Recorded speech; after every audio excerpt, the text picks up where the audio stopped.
ఒకరు బయటికి ఇంకొకళ్ళు లోపలికి లెక్క బ్యాలెన్స్ అయిపోయింది. కలకంటి కంట కన్నీరు ఒలకనేకూడదన్నది మనకున్న ఒక ధర్మసూత్రం. కానీ భారతీయ శిక్షాస్మృతికి వయోలింగ భేదాలనేవే లేవు. ఒక అరవింటి ముద్దుల కూతురికి ఊరటనిచ్చిన అదే చట్టం ఇంకో తెలుగింటి ఆడపడుచును జైలుకు పంపించింది. కుంభకోణాల సీజన్లోకెల్లా ఇదొక ఆసక్తికరమైన పరిస్థితి.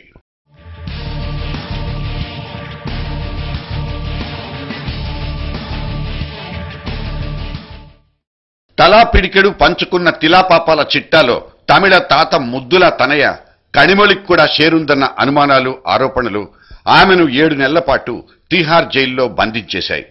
ముఖ్యమంత్రి కూతురు, రాజ్యసభ సభ్యురాలు, ప్రముఖ రచయిత్రి లాంటి గౌరవపరమైన హోదాలు బోలెడున్నా ఆమె పాల్పడిన పాపం నుంచి ఏ ఒక్కటి కాపాడలేకపోయాయి. 200 కోట్లు చేతులు మారడంలో నేరపూరిత కుట్రకు పాల్పడిందన్న సిబిఐ ఛార్జెస్ కనిమొళిని జైలు ఊచల వెనక్కు తరిమేసింది.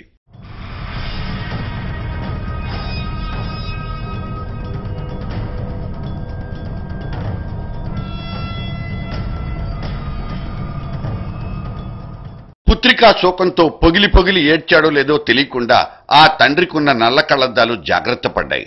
2 సార్లు 10 జన్పథ్ గడప తొక్కి సోనియా గాంధీ చేతులు పట్టుకుని బతిమిలాడారో కూడా ఆ 4 గోడలకు మాత్రమే తెలుసు. ఈ విషణ్ణ వదనానికి మేడం కరిగిందో లేదో గాని సిబిఐ మాత్రం మనసావాచా మినహాయింపులిచ్చి కణిమొళి వైపే నిలిచింది. బెయిలిస్తే మాకేం అభ్యంతరం లేదన్న సిబిఐ వాదన మిగతా ప్రపంచానికి అనుమానాస్పదంగా అనిపించినా కోర్టు మాత్రం పెడచెవిన పెట్టలేదు. 2G కేసులో మరో 4గురితో కలిసి కనిమొళి కూడా తిహార్ బంధనాల్ని విడగొట్టుకుని చెన్నపట్నానికి చేరుకుంటుంది. డిఎంకే శ్రేణుల్ని, కరుణానిధి కుటుంబాన్ని ఉక్కిరిబిక్కిరి చేస్తున్న ఈ కోలాహలం ఇలాగే కొనసాగుతుందా? మాజీ మంత్రి ఏ రాజా తప్ప మిగతా 5గురు కార్పొరేట్ పర్సనాలిటీలు, 4గురు మీడియేటర్లు బెయిల్ మీద రిలీజ్ అవ్వడాన్ని బట్టి చూస్తే సిబిఐ 2G కేసును నీరుగార్చేస్తుందా అన్న అనుమానాలు మాత్రం బలపడుతున్నాయి. ఆ కనిమొళి కథ అలా ఉంటే ఇక్కడో ఇంకో కలకంటి కంట కన్నీరొలికిపోతున్న దృశ్యం దాదాపు హృదయ విదారకం. కరెన్సీకి కక్కుర్తి పడిందో లేక ఎస్బాస్ సర్వీస్లో తల మునకలయ్యారో కారణమేదో తెలియదు. కానీ ఐఏఎస్ అధికారి శ్రీలక్ష్మి అవినీతికి పాల్పడినట్లు మాత్రం ఆధారాలు దొరికిపోయాయి. కట్ చేస్తే చంచల్గూడ జైల్లో మేడం శ్రీలక్ష్మి, వైఎస్ఆర్ హయాంలో గనులు, పరిశ్రమల శాఖ కార్యదర్శిగా చేసిన శ్రీలక్ష్మి అవకతవకల్ని అవలీలగా చేసినట్లు సిబిఐ గుర్తించింది. వైఎస్ ఆదేశాల మేరకు ఫైళ్లను చకచకా కదిలించి ఓఎంసీకి 68.5 హెక్టేర్ల మేర గనుల్ని అక్రమంగా కట్టబెట్టినట్లు, ఎటువంటి సమీక్షలు నిర్వహించకుండానే ఈ తంతంతా జరిగిపోయినట్లు సిబిఐ కన్ఫర్మ్ చేసుకుంది. సబిత, శ్రీలక్ష్మి, వైఎస్ల నేతృత్వంలో జరిగిన ఈ త్రిముఖ వ్యూహానికి ఆ 4 గోడలే సాక్ష్యాలు. ప్రాథమిక విచారణకే జడిసిపోయి చెన్నైలో దాక్కున్న శ్రీలక్ష్మి ఆ తర్వాత కిరణ్ అపాయింట్మెంట్ కోసం క్యాంప్ ఆఫీస్ దగ్గర క్యూలో నిలబడాల్సి వచ్చింది. కళ్ళు వాచిపోయేలా ఏడ్చుకున్న ఆమెకు ఓదార్పు దొరకలేదు. మిగతా కేబినెట్ కళ్లను కప్పి గాలికి మేళ్లు చేకూర్చిన ఈ ప్రక్రియలో శ్రీలక్ష్మి పాత్ర ఎంతన్నది కస్టడీలో తెలుస్తామంటున్నారు సిబిఐ లక్ష్మీనారాయణుడు. అప్పటిదాకా ఈ తెలుగింటి కనిమొళికి కటకటాల కష్టాలు తప్పేలా లేవు. సో ఫైనల్ గా శ్రీకృష్ణ జన్మస్థానంలో శ్రీలక్ష్మి.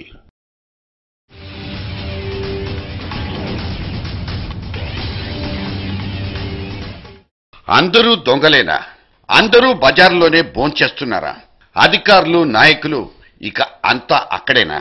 అవినీతికి పాల్పడిన వాళ్ళు, వాళ్ల మీద ఉద్యమాలు చేసిన వాళ్ళంతా చివరకు ఒకే జైల్లోకి వెళ్లే ఒక విచిత్రమైన పరిస్థితి తాజా రాజకీయాల్లో కనిపిస్తోంది.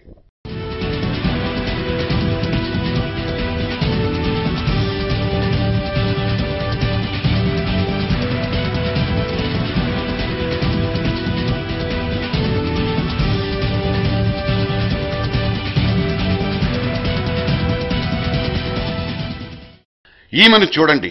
ఢిల్లీ జైళ్ల ఐజీగా తిహార్ జైల్లో సంస్కరణలు తీసుకొచ్చి అద్భుతమైన పేరు సంపాదించుకుని ఒక్క వెలుగు వెలిగి తన పై అధికారులు చూపించిన వివక్షతో విసుగు చెంది పదవి నుంచి రిటైర్ అయిన ఈ ఐరన్ బటర్ఫ్లై ఇప్పుడు అదే జైల్లో ఒక నేరస్తురాలిగా వెళ్లబోతున్న దాఖలాలు స్పష్టంగా కనిపిస్తున్నాయి. దీనికి విధి వైపరీత్యమని పేరు పెట్టుకుందామా, లేక ఓడలు బళ్ళవుతాయనే నిర్వచనాలను ఇచ్చుకుందామా? అన్నా హజారే పక్కనే నిలబడి ఆ మధ్య చేసిన హల్చల్కు ఈ కిరణ్ బేడి ఇలా మూల్యం చెల్లించుకోవాల్సి వస్తోందా? ఆమె మీద ఇప్పుడు చీటింగ్ కేసు, ఒక నాన్ బెయిలబుల్ కేసు, అంతకు ముందు మోసాలకు సంబంధించిన ఇంకో కేసు, ఇలా ఎక్కడ లేని లొసుగుల్ని తవ్వి తీస్తోంది ఎగస్ పార్టీ. ఇవన్నీ నిజాలేనా?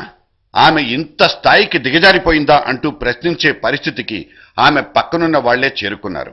నిన్న మొన్నటి దాకా ఇదిగో ఈ స్వామి అగ్నివేశ్ అనబడే హక్కుల నాయకుడు అన్నా హజారేను కంట్రోల్ చేయాల్సిందే అంటూ తెర వెనుక చేసిన డ్రామాతో అడ్డంగా దొరికిపోయి అన్నా గ్రూప్ నుంచి బహిష్కరించబడిన సీన్లు కూడా మన ముందు కనిపిస్తాయి.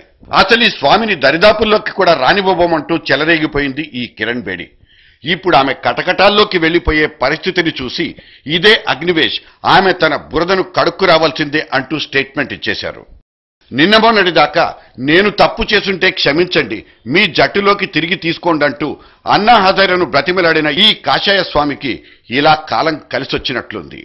ఇప్పుడు యూపీఏ సర్కార్ తిప్పుతున్న చక్రం స్పీడ్ చూస్తుంటే ఇంకెన్ని కొత్త కొత్త వార్తలు వినాల్సి వస్తుందో. ఢిల్లీలో తీహార్ ఊచలు లెక్కబెట్టిన వాళ్లలో ఒక్కరొక్కరు కోర్టిస్తున్న బెయిళ్లతో జైలు గోడలు దాటి బయటకు వచ్చేస్తున్నారు.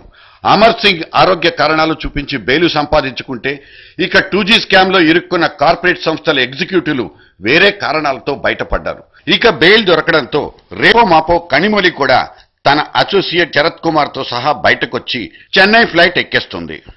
ఇక సిబిఐ ముందుకెళ్లి చంద్రబాబును ఓబుళాపురం కేసులో బుక్ చేయాల్సిందే అంటూ అభ్యర్థించిన జగన్ కోరికను మన్నించకుండా విజయమ్మ పిటిషన్ ఆధారంగా సిబిఐ దర్యాప్తు చేయాల్సి రావటం ఒక ఊహించని మలుపు.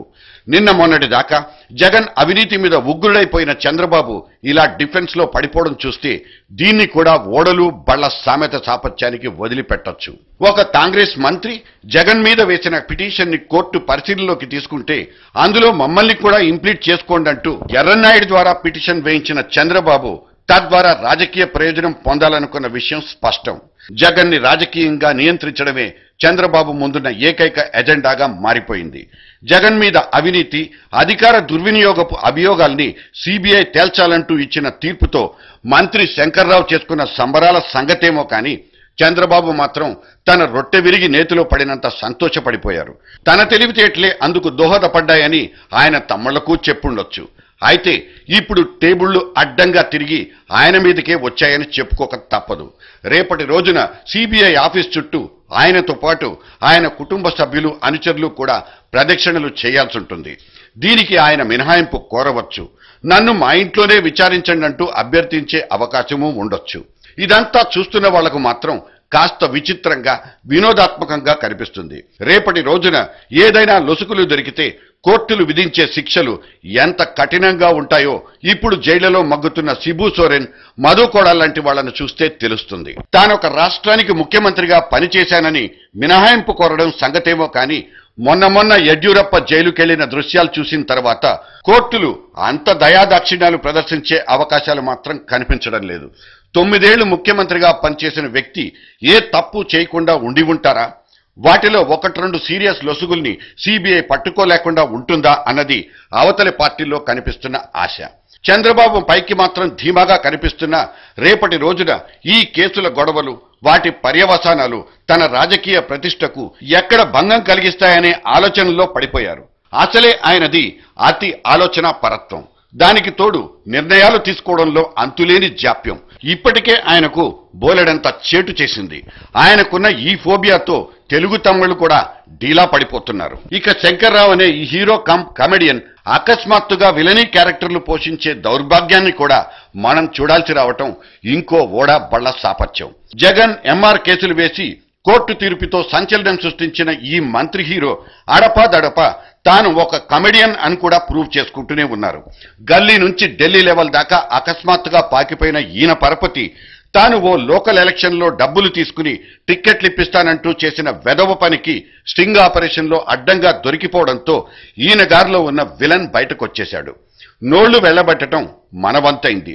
దీనికి తోడు కిరణ్ ముఖ్యమంత్రిత్వాన్నే ఛాలెంజ్ చేసి హోంమంత్రి సబితను సైతం కోర్టుకిడ్చి భంగపడిపోవడం కూడా తెర మీద కనిపించిన ఇంకో విలని. శృతి మించిన శృంగభంగాలకు సీజన్ ఇది. గతి తప్పిన రాజకీయాలకు విజన్ ఇది. జైళ్ల లోపలే కోర్టులు నడుస్తున్న కాలం ఇది. ఆసుపత్రుల్లోనే జైళ్ల వార్డులు పుట్టుకొస్తున్న రోజులివి. ఇవన్నీ చూస్తున్న పోయే కాలం మనది. వీరబ్రహ్మేంద్ర, ఇవన్నీ నీ కాలజ్ఞానంలో రాచావా? ఏవీ తాళపత్రాలు?